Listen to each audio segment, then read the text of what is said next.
लकड़ी का कटोरा। एक प्रेरणादायक कहानी। एक वृद्ध व्यक्ति अपनी बहू बेटे के यहाँ शहर रहने गया। उम्र के इस पड़ाव पर वह अत्यंत कमज़ोर हो चुका था। उसके हाथ कांपते थे और दिखाई भी कम देता था। वो एक छोटे से घर में रहते थे। पूरा परिवार और उसका 4 वर्षीय पोता एक साथ डिनर टेबल पर खाना खाते थे, लेकिन वृद्ध होने के कारण उस व्यक्ति को खाने में बड़ी दिक्कत होती थी। कभी मटर के दाने उसकी चम्मच से निकलकर फर्श पे बिखर जाते, तो कभी हाथ से दूध छलक कर मेज पोश पर गिर जाता। बहू बेटे 1-2 दिन ये सब सहन करते रहे, पर अब उन्हें अपने पिता की इस काम से चिढ़ होने लगी।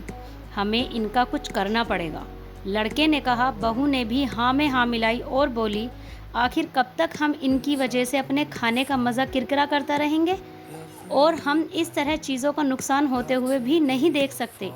अगले दिन जब खाने का वक्त हुआ तो बेटे ने एक पुरानी मेज को कमरे के कोने में लगा दिया। अब बूढ़े पिता को वहीं अकेले बैठकर अपना भोजन करना था। यहाँ तक कि उनके खाने के बर्तनों की जगह एक लकड़ी का कटोरा दे दिया गया था, ताकि अब और बर्तन न टूट फूट सकें। बाकी लोग पहले की तरह ही आराम से बैठकर खाते, और जब कभी कभार उस बुजुर्ग की तरफ देखते तो उनकी आंखों में आंसू दिखाई देते। ये देखकर भी बहू बेटे का मन नहीं पिघलता। वो उनकी छोटी सी छोटी गलती पर ढेरों बातें सुना देते। वहाँ बैठा बालक भी ये सब बड़े ध्यान से देखता रहता और अपने में मस्त रहता। एक रात खाने से पहले उस छोटे बालक को उसके माता पिता ने ज़मीन पर बैठाकर कुछ करते हुए देखा, तो बोले, तुम क्या बना रहे हो?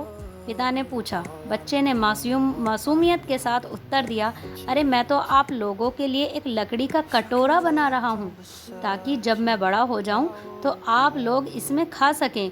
और वह पुनः अपने काम में लग गया। पर इस बात का उसके माता पिता पर बहुत गहरा असर हुआ। उनके मुंह से एक भी शब्द नहीं निकला और आंखों से आंसू बहने लगे। वे दोनों बिना बोले ही समझ चुके थे कि अब उन्हें क्या करना है। उस रात वो अपने बूढ़े पिता को वापस डिनर टेबल पर ले आए और फिर कभी उनके साथ अभद्र व्यवहार नहीं किया। दोस्तों, हम अक्सर अपने बच्चों को नैतिक शिक्षा या मोरल वैल्यूज़ देने की बात करते हैं, पर हम ये भूल जाते हैं कि असल शिक्षा शब्दों में नहीं, हमारे कर्म में छुपी होती है। अगर हम बच्चों को बस ये उपदेश देते रहे कि बड़ों का आदर करो, सबका सम्मान करो और खुद उसके उलट व्यवहार करें, तो बच्चा भी ऐसा ही करना सीखता है। इसलिए कभी भी अपने पेरेंट्स के साथ ऐसा व्यवहार ना करें कि कल को आपकी संतान भी आपके लिए लकड़ी का कटोरा तैयार करने लगे।